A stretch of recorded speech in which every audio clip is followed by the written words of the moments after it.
இன்றைக்கு நம்முடைய உயிரின் மேலான கழக தலைவர் அவர்களுக்கு முன்னால மரியாதைக்குரிய என்னுடைய இனிய சகோதரர் வெங்கட்ராமன் அவர்கள் இயக்கத்தில் சேர்ந்திருக்கிறார்.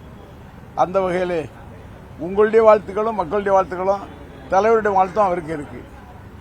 இன்றைக்கு இஸ்லாமிய பெருமக்கள் கொண்டாடுகின்ற பக்ரீத் திருவிழா, அதில் இஸ்லாமிய சகோதரர்கள் அத்தனை பேருக்கும் என்னுடைய மனமார்ந்த வாழ்த்துக்களை தெரிவித்துக் கொள்கின்றேன். ஆனால் நடப்பது என்னவென்று சொன்னால், இஸ்லாமிய சகோதரர்கள் இந்த பண்டிகையை கொண்டாடுகின்ற நேரத்தில் ஒரு ஹைகோர்ட்ல ஒரு ஆர்டர் வந்திருக்குன்னு சொன்னா, இன்னைக்கு தேவகாவுடைய ஆட்சி தெரிஞ்சோ தெரியாம இஸ்லாமியர் சில பேர் தேவகாவுக்கு ஓட்டு போட்டிருக்காங்க. அவங்களுக்கு பரிசா மாடு வெட்டக்கூடாது வீதியில அப்படிங்கிற சட்டம் வந்திருக்குன்னு சொன்னா, எப்படி பரிசு கொடுத்திருக்காங்க தேவகாவிலிருந்து அந்த பரிசை இன்னைக்கு கொடுத்திருக்காங்க. அந்த வகையில் இஸ்லாமியர்கள் புரிந்து கொண்டு கழகத்திற்கு உறுதுணையாக இருக்க வேண்டும் என்று வேண்டுகோளை வைக்கின்றேன். நன்றி, வணக்கம்.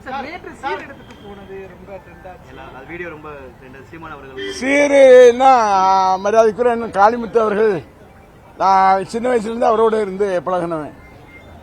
இன்னைக்கு சீமான் அவர்களுடைய மனைவி அன்றைக்கு சின்ன பிள்ளையா இருக்கும்போது நாங்கள் தங்கச்சியா அதை இது பண்ணியிருக்கோம். அந்த தங்கச்சிக்கு இன்னைக்கு பெண் குழந்தை காளி பிறந்திருக்கு. அதை உலகுக்கு தெரியப்படுத்தணும். அந்த வகையில் சகோதரனாக இருந்து சீர்கொண்டு செல்கின்ற பணிகளை நேற்று செய்தோம். அது எல்லா தமிழ் மக்களும் வாழ்த்தினாங்க. சீர் அருமையாக செய்ய வேண்டிய அண்ணன் காளிமுத்தினுடைய மகளுக்கு இந்த சீரை கொண்டு வந்தது சிறப்பானதுன்னு சொன்னாங்க. எங்களுடைய தலைவரும் நல்ல வாழ்த்தினார்கள். அந்த வகையில் வாழ்த்துக்கள், நன்றி. கேரளாவுக்கு கனிம வளம் கொண்டு போறதை நீங்க ஆதரிச்சு பேசியிருந்தீங்க. கேரளாவும் இந்தியாவில் ஒரு மாநிலம் தானே அப்படின்னு.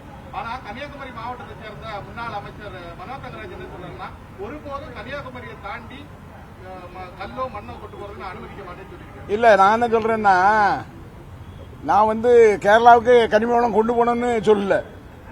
அங்க நான் ஒரு கல்யாணத்துக்கு போறேன். எங்க நாகர்கோவிலுக்கு ஒரு 400 வண்டி வரிசையா நிக்குது. அங்க உள்ள டிரைவர்கள்லாம் கூப்பிட்டு, என்ன 400 வண்டி இங்க நிக்குன்னு சொல்லும்போது 3 நாளா 4 நாளா காத்திருக்கோம். நாங்க ஒரிஜினலா உள்ள பில்லு வச்சிருக்கோம், லைசன்ஸ் வச்சிருக்கோம், லாரி எவ்வளவு இடம் வேணுமோ அந்த இடைக்கு வச்சிருக்கோம்.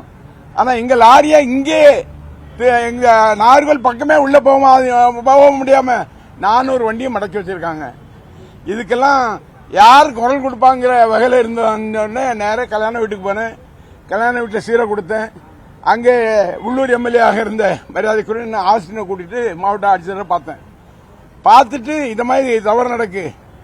அவங்க லாரியை வச்சிருக்கவங்க, லாரியில தொழில் செய்கின்றவர்கள், இந்த தொழில் செய்கின்றவர்கள் சரியாக செய்கின்ற போது எந்த தடையும் செய்யக்கூடாது, எந்த அரசாங்கமும் தடை செய்யக்கூடாது என்ற வகையில கோரிக்கை வைத்தோமே தவிர, அப்பொழுது ஒரு நிருபர் கேட்கின்றார், சார் அது கேரளாவுக்கும் போகுதுன்னு கேட்கும்போது தான் நான் சொல்றேன், கேரளாவும் இந்தியாவில் தானே இருக்கு, அது என்ன பாகிஸ்தான்லயா இருக்கு, அந்த ஒரு வார்த்தை தான் சொல்ல தவிர கேரளாவுக்கு கொண்டு போங்கன்னு சொல்லல.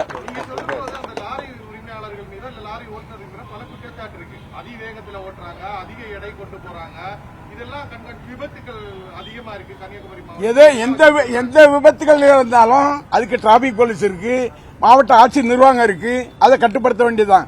அதுக்காக ஒட்டுமொத்தமா ரோட்ல யாருமே போகக்கூடாது, யாருமே ரோட்ல நடக்கக்கூடாது, ஆக்சிடென்ட் வருது அப்படின்னு நிறுத்த முடியுமா சொல்லுங்க? அப்படி இல்ல, கனிம ஆம்பரை எப்படி கட்டணம் கட்டுவான்? அந்த நாகர்கோவில் கட்டணம் எப்படி கட்டுவாங்க?